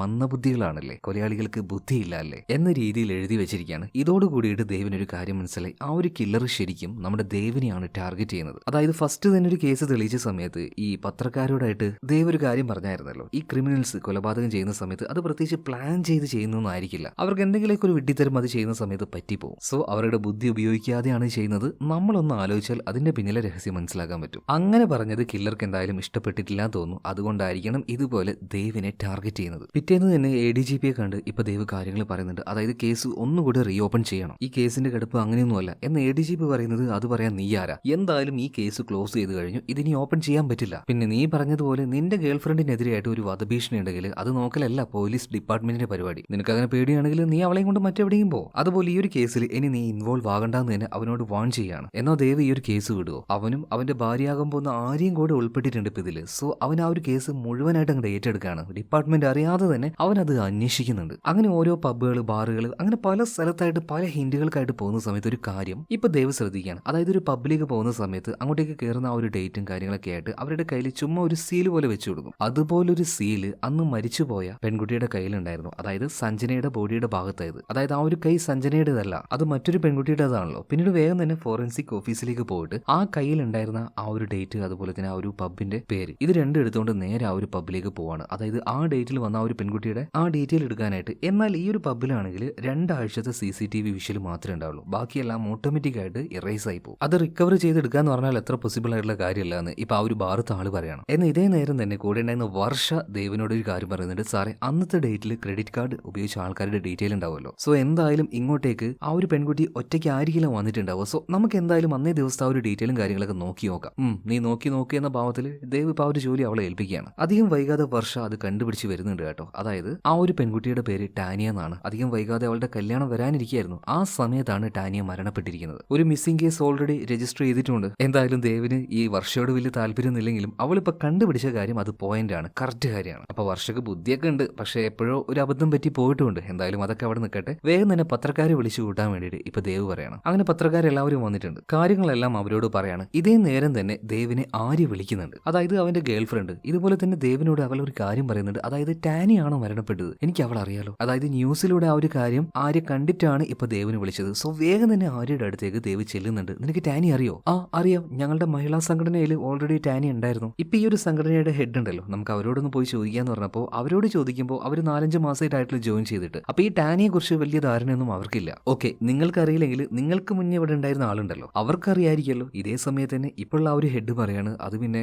എനിക്ക് മുന്നേ പൂജ എന്ന് പറഞ്ഞിട്ടുള്ള ഒരാളായിരുന്നു ഇവിടുത്തെ ഹെഡ്. ഇവിടുന്ന് സ്ഥലം മാറ്റിയിട്ടാണ് നേരെ ഹൈദരാബാദിലേക്ക് അവർ പോയത്. എന്നാൽ ആ ഒരു പൂജയും മരണപ്പെട്ടിട്ടുണ്ടെന്ന് പറയാണ്. ഇത് കേട്ടപ്പോൾ ദേവ് ആകെ ഞെട്ടിപ്പോണ്. എന്ത് പൂജയും മരണപ്പെട്ടോ? സംതിങ് ഇതിന്റെ പിന്നിൽ എന്തോ ഒരു കാര്യമുണ്ട്. അങ്ങോട്ടും ഇങ്ങോട്ട് കണക്ട് ചെയ്യാൻ പറ്റുന്നുണ്ട്. ആർക്ക്? നമ്മുടെ ദേവിന് തന്നെ. വേഗം തന്നെ ഹൈദരാബാദിൽ ജോലി ചെയ്യുന്ന അവന്റെ ആ ഒരു കൂട്ടുകാരനുണ്ടല്ലോ അബിയെ വിളിച്ചിട്ട് ഇതുപോലെ പൂജ എന്ന് പറഞ്ഞിട്ട് ഒരു പെൺകുട്ടിയുടെ മരണം ഉണ്ടായിട്ടുണ്ട്, അതിനെക്കുറിച്ച് നിനക്ക് എന്തെങ്കിലും അറിയുമെന്ന് ചോദിക്കുമ്പോൾ അബി പറയുന്നത് അവൻ കൂടിയാണ് ആ ഒരു കേസ് അന്വേഷിച്ചത്, പക്ഷേ യാതൊരു തുമ്പും വാലും കിട്ടിയിട്ടില്ല. അതുപോലെ തന്നെ ആ ഒരു പെൺകുട്ടിയുടെ ഒരു കൈ ഇതുവരെയായിട്ടും കിട്ടിയിട്ടില്ല, അത് മിസ്സാന്ന് പറയാണ്. ആ കൈയാണ് ഇപ്പൊ ദേവനും അവന്റെ ടീമിനും കിട്ടിയിരിക്കുന്നത്. അതായത് സഞ്ജനയുടെ ബോഡിയിൽ ആ ഒരു കൈയാണ് ഉണ്ടായിരുന്നത്. അതിനർത്ഥം എന്താണ്? ഇപ്പൊ ആ ഒരു കാര്യം ദേവിന് മനസ്സിലായി. ഈ മഹിളാ സംഘടനയുണ്ടല്ലോ, ഇതിന്റെ തലപ്പത്തിരിക്കുന്ന ആൾക്കാരെ ടാർഗറ്റ് ചെയ്തുകൊണ്ട് ഏതോ ഒരു സീരിയൽ കില്ലർ, ഒരു സൈക്കോ ആണ് ഇത് ചെയ്യുന്നത്. സോ ഇനി കേസ് മുന്നോട്ടേക്ക് കൊണ്ടുപോകണമെങ്കിൽ ഈ മഹിളാ സംഘടന ഇതിനെപ്പറ്റി കൂടുതലായിട്ട് അറിയണം. സോ ഇതിൽ കുറെ കാലമായിട്ട് വർക്ക് ചെയ്യുന്ന ഒരു പ്രായമായിട്ടുള്ള ലേഡി ഉണ്ട്, അവരെ വിളിച്ച് കാര്യങ്ങൾ ചോദിക്കുകയാണ്. ഇങ്ങനെ പെട്ടെന്ന് കാണാതായി മരണപ്പെട്ട ഒരു പെൺകുട്ടിയുണ്ട്, അവരെ കുറിച്ചുള്ള എന്തെങ്കിലും വിവരം അറിയാൻ ചോദിക്കുമ്പോൾ ഇപ്പൊ ഈ മുത്തശ്ശി പറയുന്നത് എനിക്ക് എന്തോ ഓർമ്മ വരുന്നില്ല, കുറച്ച് കാലമായില്ലേ. അപ്പൊ ദേവ് പറയണ കുറച്ചു കാലം, അത്രയും നാട്ടില്ല, ആകെ 4 മാസത്തിലായിട്ടുള്ളൂ, ഇത്ര പെട്ടെന്ന് എങ്ങനെ മുത്തശ്ശി ഈ കാര്യങ്ങളൊക്കെ നിങ്ങൾ മറന്നുപോയത്? അപ്പൊ മുത്തശ്ശി ചോദിക്കുന്നുണ്ട്, ശരിക്കും നിങ്ങൾ ആരുടെ കാര്യം ചോദിക്കുന്നത്? 4 മാസം ഞാൻ മരിച്ചുപോയ പൂജയുണ്ടല്ലോ, ആ പൂജയുടെ കാര്യമാണ് ദേവ് പറയണത്. അപ്പൊ മുത്തശ്ശി പറയണ, ഓ പൂജയുടെ കാര്യമാണോ? ഞാൻ വിചാരിച്ചു ആ ഒരു ജാൻസിയുടെ കാര്യമായിരിക്കുന്നു. ഇതെന്താ പുതിയൊരു പേര് ജാൻസി? ദേവ് വേദന ചോദിക്കുകയാണ്, ആരാണ് ഈ ജാൻസി? അത് പിന്നെ ഒരു 15 വർഷം മുന്നേ ഞങ്ങളുടെ ഒരു ഗ്രൂപ്പിൽ ഉണ്ടായിരുന്ന ആളാണ്. എന്നാൽ ഈ പെട്ടെന്ന് ഈ ജാൻസിക്ക് എന്താ സംഭവിച്ചെന്ന് ആർക്കും അറിയില്ല. അറിയില്ല. പെട്ടെന്ന് ആരോ ഒരാൾ വന്നിട്ട് ക്രൂരമായിട്ട് അവരെ കൊന്നു കളഞ്ഞു പോയി. ഇന്നേ വരെ ആ ഒരു കേസ് തെളിഞ്ഞിട്ടുമില്ല. ഇപ്പൊ തന്നെ ദേവിന് ഒരു കാര്യം മനസ്സിലായി, ഈ സംഭവം ഇന്നോ ഇന്നലെയോ തുടങ്ങിയതല്ല, കുറച്ചധികം വർഷമായിട്ടുണ്ട്. അതുകൊണ്ട് തന്നെ ഈ ജാൻസിയുടെ വീട്ടിലേക്കൊന്ന് പോയി നോക്കാന്ന് ദേവും അതുപോലെ തന്നെ വർഷയും പ്ലാൻ ചെയ്യാണ്. അപ്പൊ ഈ ഒരു ജാൻസിയെ കുറിച്ച് കൂടുതലായിട്ട് ചോദിച്ചപ്പോൾ അവർക്ക് കുഞ്ഞുങ്ങളോ കാര്യങ്ങളോ ആരുമില്ല, ഒറ്റയ്ക്കാണ് ജീവിച്ചത് എന്ന് പറയണം. ഓക്കെ, എന്തായാലും ആ ഒരു അഡ്രസ്സ് തേടി പിടിച്ച് ഇവര് നേരെ ആ ഒരു വീട്ടിലേക്ക് ചെല്ലാണ്. 15 വർഷമായില്ലേ, ഇപ്പൊ അവിടെ ആരും താമസമില്ല. ആകെ കൂടി മാറാലെല്ലാം പിടിച്ച് ഒരുമാതിരി പ്രേത വീട് പോലെ ആയിട്ടുണ്ട്. എന്നാൽ ആ ഒരു വീട്ടിന്റെ ഉള്ളിലേക്ക് പോയ സമയത്ത് ദേവ് അവിടുത്തെ ചുമരിലായിട്ടൊരു കാര്യം കാണുകയാണ്. അതായത് ഈ കുട്ടികളെ കുത്തിവരച്ചതിൻ്റെതായ പാടുകൾ. പക്ഷെ ആ ഒരു മുത്തശ്ശി പറഞ്ഞത് ഈ ജാൻസിക്ക് കുട്ടികളോ കാര്യങ്ങളോ ഒന്നും ഇല്ല എന്നാണ്. ബട്ട് ആ ഒരു ചുമരിലെ ചിത്രവും കാര്യങ്ങളൊക്കെ നോക്കിയ സമയത്ത് ജാൻസിക്ക് ഒരു മകൻ ഉണ്ടായിരുന്നു എന്ന് ദേവിന് മനസ്സിലാവുകയാണ്. അതെങ്ങനെയാന്ന് വെച്ചാൽ ഒരു മരം, ആ മരത്തിന്റെ ചുവട്ടിൽ നിൽക്കുന്ന ഒരച്ഛനും അതുപോലെ തന്നെ ഒരു ആൺകുട്ടിയും, അതിൽ നിന്നും കുറച്ച് അകലെയായിട്ട് നിൽക്കുന്ന ഒരു സ്ത്രീ. ആ സ്ത്രീയുടെ ചിത്രം വരച്ച ഭാഗത്ത് നിറയെ കോറി വെച്ചതിന്റെ പാടുകളുണ്ട്. മാത്രമല്ല ആ ചിത്രത്തിൽ നോക്കിയപ്പോൾ മറ്റൊരു കാര്യം കൂടെ ഇവർക്ക് മനസ്സിലായി. അതായത്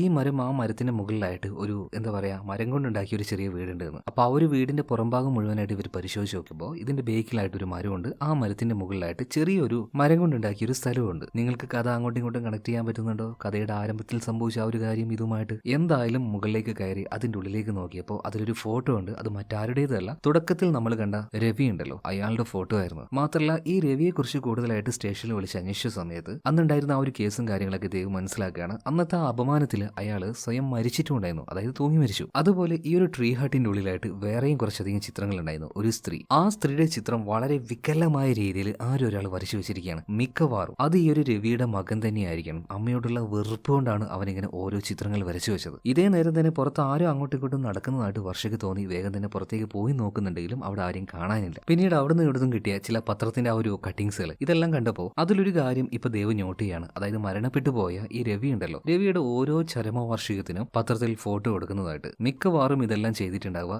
രവിയുടെ മകനായിരിക്കും. അതുപോലെ തന്നെ സ്റ്റേഷനിൽ നിന്നും മറ്റൊരു റിപ്പോർട്ടും കൂടെ വന്നിരിക്കുകയാണ്. ഈ രവിയുടെ ഭാര്യയാണ് ജാൻസി. ഈ ജാൻസി സാധാരണ രീതിയിലല്ല മരണപ്പെട്ടിരിക്കുന്നത്. അവളെ വളരെ ക്രൂരമായിട്ട് ടോർച്ചർ ചെയ്താണ് ആരോ കൊന്നിരിക്കുന്നത്. മിക്കവാറും അത് രവിയുടെ മകൻ, അതായത് ആ ജാൻസിയുടെ മകൻ തന്നെയായിരിക്കണം. ഇപ്പൊ കാര്യങ്ങൾ ഏകദേശം നമ്മുടെ ദേവിന് മനസ്സിലായിട്ടുണ്ട്. വർഷയോട് മനസ്സിലായെന്ന് ചോദിക്കുമ്പോൾ അവൾ വല്ലാതെ രീതിയിൽ മനസ്സിലാക്കിയിട്ടൊന്നുമില്ല. സോ ദേവ് കാര്യങ്ങൾ പറഞ്ഞു കൊടുക്കുകയാണ്. അതായത് ഈ പയ്യന്റെ അച്ഛനാണ് രവി. അവന്റെ അമ്മ ഒരു നല്ല സ്ത്രീയല്ല, വളരെ മോശമായിട്ടുള്ള ഒരു സ്ത്രീയാണ്. ആ സ്ത്രീ കാരണമാണ് അവന്റെ അച്ഛൻ അപമാനിക്കപ്പെട്ടതും അതുപോലെ തന്നെ പിന്നീട് തൂങ്ങി മരിച്ചതും. അതിന്റെ റിവഞ്ചായിട്ട് അവൻ തന്നെയാണ് അവന്റെ അമ്മയെ കൊന്നിട്ടുണ്ടാവുക. പിന്നീട് ആ ഒരു മഹിളാ സംഘടന അതിന്റെ തലപ്പത്ത് വരുന്ന ഓരോ ആൾക്കാരെയും അവൻ ടാർഗറ്റ് ചെയ്യാൻ തുടങ്ങി. കാരണം ആ തലപ്പത്തേക്ക് വരുന്ന ഓരോ ആൾക്കാരിലും അവൻ അവന്റെ അമ്മയെ കാണാൻ തുടങ്ങി. അപ്പൊ ആ ഒരു പക വെച്ചാണ് അവൻ ആ ഒരു കൊലപാതകം നടത്തിയത്. ഇതേ നേരം തന്നെ ദേവിന്റെ കൂടെ എപ്പോഴും അവന്റെ നായ ഉണ്ടാവട്ടോ. അവന്റെ ഏറ്റവും പ്രിയപ്പെട്ടത് ആരൊക്കെയാ നോക്കുകയാണെങ്കിൽ ആ കൂട്ടത്തിൽ ഈ നായ ഉണ്ടാവും. അപ്പൊ ഈ ഒരു നായ വീടിന്റെ ഉള്ളിൽ വെച്ച് കുരച്ചുകൊണ്ടിരിക്കുകയാണ്. പോരാത്തതിന് ആ ഒരു ഭാഗത്ത് വെച്ച് വല്ലാത്തൊരു വെളിച്ചവും. വേഗം തന്നെ ഇവരെ അങ്ങോട്ടേക്ക് ഓടിച്ചു നോക്കുമ്പോൾ ഇവർ നേരത്തെ കണ്ട ആ ഒരു ട്രീ ഹൗസ് ഉണ്ടല്ലോ, അത് നിന്ന് കത്തുകയാണ് കേട്ടോ. അതായത് ഇവർ ഇങ്ങോട്ടേക്ക് വന്നപ്പോൾ ആ കില്ലർ ഉണ്ടല്ലോ ഓൾറെഡി ഇവിടെ ഉണ്ടായിട്ടുണ്ട്. ഒരു തെളിവും പോലീസുകാർക്ക് കിട്ടാതിരിക്കാനായിട്ട് ആ മരത്തിനെ മുഴുവനായിട്ട് നിർത്തി കത്തിച്ചിരിക്കുകയാണ്. എന്തായാലും ദേവ് ഈ ഒരു കാഴ്ച കണ്ട് വല്ലാതെ അത്ഭുതപ്പെട്ട് അങ്ങനെ നിൽക്കുന്നുണ്ട് കേട്ടോ. എന്തായാലും ഇപ്പൊ മറ്റൊരു ഭാഗത്ത് ഈ പൂജ മരണപ്പെട്ടു എന്ന് പറയുന്നുണ്ടല്ലോ, അതായത് ഹൈദരാബാദിലേക്ക് ഇവിടുന്ന് പോയ ആ ഒരു പെൺകുട്ടി, അവൾ മരണപ്പെടുന്നതിന്റെ കുറച്ച് ദിവസം മുന്നേ ആയിട്ട് ഒരാളെ ഒരു ഹുഡികൾ ഇട്ടുകൊണ്ട് അവളുടെ പിന്നാലെ ഫോളോ ചെയ്യുന്നുണ്ടെന്ന് അവൾ കംപ്ലൈന്റ് കൊടുത്തായിരുന്നു. അപ്പൊ അയാളുടെ ഡീറ്റെയിലും കാര്യങ്ങളൊക്കെ ഇപ്പൊ ഹൈദരാബാദിൽ ഇരുന്നുകൊണ്ട് അഭി തേടി കണ്ടുപിടിക്കുന്നുണ്ട്. ഇതേ സമയത്ത് തന്നെ പഴയ ഒരു ന്യൂസ് പേപ്പർ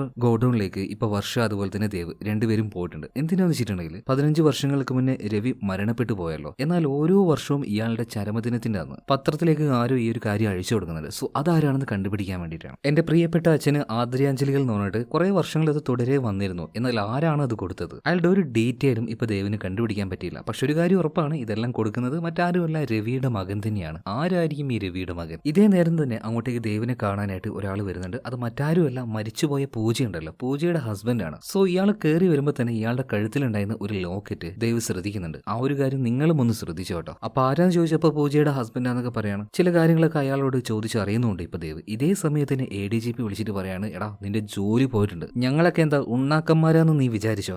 അന്ന് എൻകൗണ്ടർ നടക്കുന്ന ആ ഒരു കാര്യം പത്രക്കാർ വിളിച്ചു പറഞ്ഞത് നീയല്ലേ? മേലുദ്യോഗസ്ഥരൊക്കെ ഈ ഒരു വിവരം അറിഞ്ഞിട്ടുണ്ട്. അധികം വൈകാതെ നിനക്കുള്ള പണി വരുന്നുണ്ടാ, നിന്റെ തൊപ്പി തെറിക്കുന്ന അറിയണം. അതുപോലെ നിന്റെ ഗേൾഫ്രണ്ട് ആര്യയുടെ വീട്ടിലെ 2 കോൺസ്റ്റബിളിനെ നിർത്തിയായിരുന്നല്ലോ, അവരെയും ഞാൻ ഇങ്ങോട്ടേക്ക് പിൻവലിക്കുകയാണ്. ഇത് കേട്ട് ദേവ് ആകെ ഞെട്ടിപ്പോവാണ്. ഒന്നും നോക്കിയില്ല, വണ്ടി എടുത്ത് നേരെ വീട്ടിലേക്ക് പോവാണ്. കാരണം അവന്റെ ഭാര്യയെ പൊക്കാൻ നോക്കി നിൽക്കുകയാണ് ആ ഒരു സൈക്കോ. എന്തായാലും ധൃതി പിടിച്ച് ദേവ് വീട്ടിലേക്ക് വന്നപ്പോഴേക്കും അത് സംഭവിച്ചു കഴിഞ്ഞു. ആര്യ ആ ഒരു സൈക്കോ പൊക്കിയിട്ടുണ്ട്. ഒരു ചെറിയ നോട്ട് സൈക്കോ അവിടെ എഴുതി വെച്ചിട്ടാണ് പോയത്. സോ ഈ ഒരു കാര്യം കണ്ട സമയത്ത് ദേവ് ആകെ തകർന്നു പോവാണ്. പിന്നീട് ആകെ വിഷമിച്ച് കരയാൻ തുടങ്ങുന്നുണ്ട്. ഇപ്പൊ അങ്ങോട്ടേക്ക് വർഷം വന്നിട്ട് ഒരു കാര്യം പറയുന്നുണ്ട്, സാറേ അവനെ കണ്ടുപിടിക്കേണ്ട, സാറ് തന്നെ ഇതുപോലെ തളർന്നു പോയാൽ അവനെ പിടിക്കാൻ പറ്റില്ല. ഞാൻ ഒരുപാട് പഴയ ന്യൂസ് പേപ്പർ കൊണ്ടുവന്നിട്ടുണ്ട്, സാർ ഈ കാര്യമൊക്കെ ഒന്ന് മറക്ക്, ട്രാക്കിലേക്ക് വാന്ന് പറയാണ്. സോ ഇങ്ങനെ കരഞ്ഞുകൊണ്ടിരുന്നിട്ട് കാര്യമില്ലാന്ന് ദേവിന് മനസ്സിലായി. വേഗം തന്നെ പത്രത്തിന്റെ ഓരോ പേജുകൾ എടുത്ത് നോക്കുകയാണ്. ആ സമയത്താണ് ദേവിന് ഒരു കാര്യം കണ്ടുപിടിക്കാൻ പറ്റിയത്. അതായത് മരിച്ചുപോയ രവി ഉണ്ടല്ലോ, രവിയുടെ ചരമവാർഷികത്തിന്റെ അന്ന് അച്ഛന് ആദരാഞ്ജലികൾ എന്ന് പറഞ്ഞിട്ട് ഒരു പത്രപരസ്യം കൊടുക്കാറുണ്ടല്ലോ, അതിന്റെ തൊട്ടടുത്ത് തന്നെ ഒരു ഡെന്റൽ ക്യാമ്പ് ഫ്രീ ആയിട്ട് നടക്കുന്നുണ്ട് എന്ന് പറഞ്ഞിട്ടുള്ള ഒരു ചെറിയ പരസ്യം കൂടെ കാണുന്നുണ്ട്. എല്ലാത്തിലും അതുപോലെ തന്നെ ഒരു ഡെന്റൽ ക്യാമ്പിന്റെ പരസ്യം ഫ്രീ ആയിട്ട് നടക്കുന്നുണ്ട് എന്ന് കാണുന്നുണ്ട്. സോ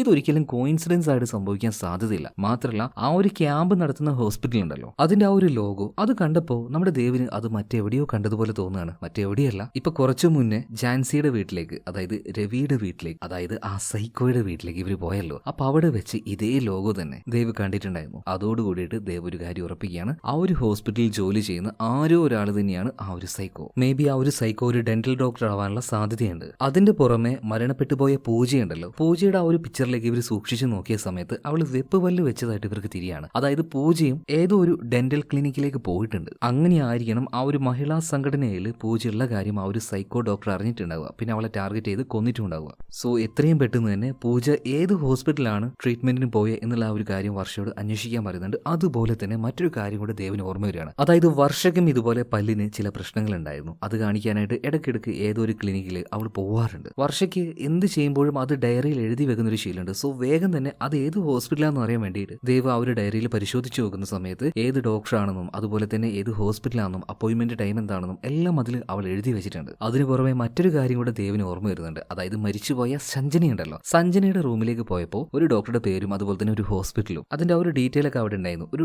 ഡെന്റൽ ഡോക്ടറാണ്. സോ അതും ഇതൊക്കെ സെയിം തന്നെയാണ്. സോ ആ ഹോസ്പിറ്റലിൽ തേടിക്കൊണ്ട് നേരെ അങ്ങോട്ടേക്ക് രാത്രിയിൽ തന്നെ ദേവ് ചെല്ലുകയാണ്. അവിടെ എത്തിയ സമയത്ത് ദാണ്ട് കിടക്കുന്ന ചുമരിലൊരു ഫോട്ടോ, രവിയുടെ ഫോട്ടോ തന്നെ, അതായത് കറക്റ്റ് സ്ഥലത്തേക്ക് തന്നെയാണ് വന്നതെന്ന് ദേവിന് മനസ്സിലായി. എന്നാൽ പൂർണ്ണമായിട്ടും അവിടെ പരിശോധിച്ച് നോക്കിയിട്ടും അവിടെ വേറെ ആരും കാണാനില്ല. എന്നാൽ വളരെ യാദൃശ്ചികമായിട്ട് മറ്റൊരു കാര്യം ദേവിന് കാണാൻ കഴിഞ്ഞു. അതായത് കുറച്ചു മുന്നേ പൂജയുടെ ഹസ്ബൻഡ് ഇവർ വിളിപ്പിച്ചിട്ട് അങ്ങോട്ടേക്ക് വന്നായിരുന്നല്ലോ, അയാളുടെ കഴുത്തിൽ കണ്ടതുപോലെ തന്നെയുള്ള ഒരു മാലയുടെ ലോക്കറ്റ് ഒരു പിക്ചറിന്റെ താഴെയായിട്ട് അതങ്ങനെ പുറത്തേക്ക് തള്ളി നിൽക്കുകയാണ്. ആ പിക്ചറിന്റെ ഭാഗമല്ല, അതുകൊണ്ട് തന്നെ ആ ഒരു ചിത്രം മാറ്റി നോക്കിയപ്പോൾ ചുമരിലായിട്ട് ആ ഒരു ലോക്കറ്റ് അങ്ങനെ കുടുങ്ങി കിടക്കുകയാണ്. അപ്പൊ എന്തോ ഒരു സംശയം തോന്നിയിട്ട് ആ ഒരു ഭാഗത്തെ ചുമര് ദേവ് കുത്തി പൊളിച്ചപ്പോൾ ഒരു കാര്യം കണ്ട് ഞെട്ടിപ്പോവാണ്. മരിച്ചുപോയ പൂജയുടെ പല അവശിഷ്ടങ്ങളും ഇതുവരെയായിട്ടും കിട്ടിയിട്ടില്ല. എന്നാൽ ആ അവശിഷ്ടങ്ങൾ മുഴുവനായിട്ടും ദാണ്ട് കിടക്കുന്ന ചുമരിന്റെ ഉള്ളിൽ. അതോടുകൂടിയിട്ട് 100% ദേവ് ഉറപ്പിച്ചു കഴിഞ്ഞു ആ ഒരു കില്ലർ ഇവിടെയുള്ള ആരോ ഒരാൾ, പ്രധാനമായിട്ടും മിക്കവാറും ആ ഒരു ഡോക്ടർ തന്നെയായിരിക്കും. എന്നാൽ ആരായിരിക്കും ആ ഒരു ഡോക്ടർ? ദേവിന്റെ ആര്യനെയും കൊണ്ടിട്ട് ഇങ്ങോട്ടേക്ക് തന്നെ ആയിരിക്കണം ആ ഒരു സൈക്കോ ഡോക്ടർ വന്നിട്ടുണ്ടാവുക. ഇപ്പൊ ആ ഒരു കാര്യം ദേവിന് ഏകദേശം ഉറപ്പായി. സോ അവിടെ മുഴുവനായിട്ടും പരിശോധിച്ചുകൊണ്ടിരിക്കുമ്പോൾ പെട്ടെന്ന് അവന്റെ പിന്നിൽ നിന്ന് ഒരാൾ വന്ന് ആക്രമിക്കുകയാണ്. കൂടെ തന്നെ എന്തോ ഷാർപ്പായിട്ടുള്ള ഒരു വസ്തു വെച്ച് ദേവിന്റെ വയറിനിട്ട് കുത്തുന്നുണ്ട്. ഒരുപാട് രക്തം പോകുന്നുണ്ട്. അതുകൊണ്ട് അയാളെ തിരിച്ച് ആക്രമിക്കാൻ കഴിയുന്നില്ല. മാത്രമല്ല ദേവിനെ ഇയാൾ എടുത്തിട്ടെറിയാണ്.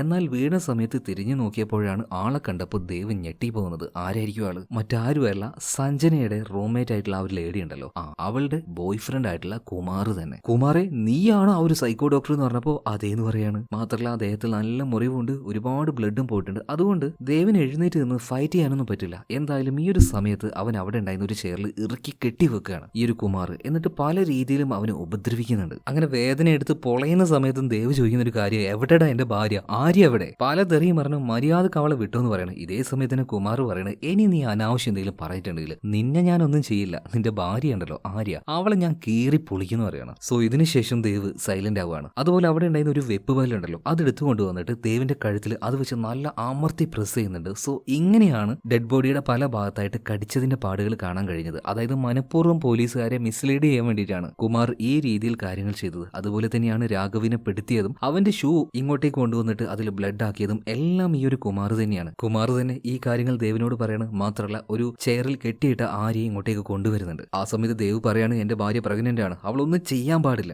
എന്തെങ്കിലും ചെയ്താല് കുഞ്ഞിന് എന്തെങ്കിലും പറ്റിയാല്. ഇപ്പൊ കുമാർ പറയണേ, ഏയ് ഞാൻ കുഞ്ഞുങ്ങളെ ഒന്നും കൊല്ലില്ല, പക്ഷേ വലിയ ആൾക്കാരെ ഞാൻ കൊല്ലും. ഇതും പറഞ്ഞ് ഒരു സർജിക്കൽ ബ്ലേഡ് എടുത്തുകൊണ്ട് അവളുടെ കയ്യിൽ വെച്ച് ഒരൊറ്റ വരയിലാണ് കേട്ടോ. ഞരമ്പ് മുറിഞ്ഞുകൊണ്ട് ഒരുപാട് രക്തം പുറത്തേക്ക് ഒഴുകുന്നുണ്ട്. ഇത് നോക്കി നിൽക്കാൻ മാത്രമേ പാവം ദേവിന് കഴിയുന്നുള്ളൂ, ഒന്നും ചെയ്യാൻ കഴിയുന്നില്ല. എന്നാൽ ഈ സമയത്ത് ഒരു സൈക്കോളജിക്കൽ ട്രിക്ക് എടുക്കാൻ വേണ്ടി ദേവ് തീരുമാനിക്കുകയാണ്. ദേവ് ഇപ്പോൾ ഈ കുമാറിനെ നോക്കിയിട്ട് പറയണ, നീ എന്തിനാണ് ഈ പ്രാന്തുകൾ കാണിച്ചു കൂട്ടുന്നത്, എന്തിനാണ് ഇവരെ എല്ലാവരും കൊല്ലുന്നത്? എനിക്കത് പറയാൻ സൗകര്യമില്ലാന്ന് ഇപ്പൊ കുമാർ പറയാണ്. എന്നാൽ ദേവ് പറയാണ്, അതെന്തിനാണെന്ന് എനിക്ക് നന്നായിട്ട് അറിയാം. നിന്റെ അമ്മ വളരെ മോശക്കാരിയായിരുന്നു, നിന്റെ അമ്മ കാരണമാണ് നിന്റെ അച്ഛൻ രവി മരണപ്പെട്ടു പോയത്. അപ്പൊ ആ ഒരു മഹിളാ സംഘടനയിൽ ലീഡറായിട്ട് വരുന്ന അല്ലെങ്കിൽ അവിടെയുള്ള പല സ്ത്രീകളെയും കാണുമ്പോൾ നിനക്ക് നിന്റെ അമ്മയെ പോലെയാണ് തോന്നുന്നത്. അപ്പൊ നിന്റെ അമ്മയോടുള്ള ആ ഒരു പക കൊണ്ടാണ് ഓരോ സ്ത്രീകളെയും ക്രൂരമായിട്ട് നീ കൊല്ലുന്നത്, ശരിയല്ലേ? നിന്റെ അച്ഛന് വേണ്ടിയിട്ടല്ലേ നീ റിവെഞ്ച് മുഴുവൻ എടുക്കുന്നത്? എന്നാൽ ഞാനൊരു കാര്യം ചോദിക്കട്ടെ, നിന്റെ അമ്മ മോശക്കാരിയാണെങ്കിൽ നീ ശരിക്കും നിന്റെ അച്ഛന് തന്നെ ഉണ്ടായതാണോ എന്നെന്താ നിനക്ക് ഉറപ്പ്? ഏതൊരാൾക്കും ഭയങ്കരമായിട്ട് ദേഷ്യം തോന്നുന്ന ഒരു കാര്യം തന്നെയാണ് ഇപ്പൊ ദേവ് പറഞ്ഞത്. മനഃപൂർവ്വം തന്നെയാണ് ദേവ് ആ ഒരു കാര്യം പറഞ്ഞത്, അവനൊന്ന് ഇമോഷണലി ഡൗൺ ആക്കാൻ വേണ്ടിയിട്ട്.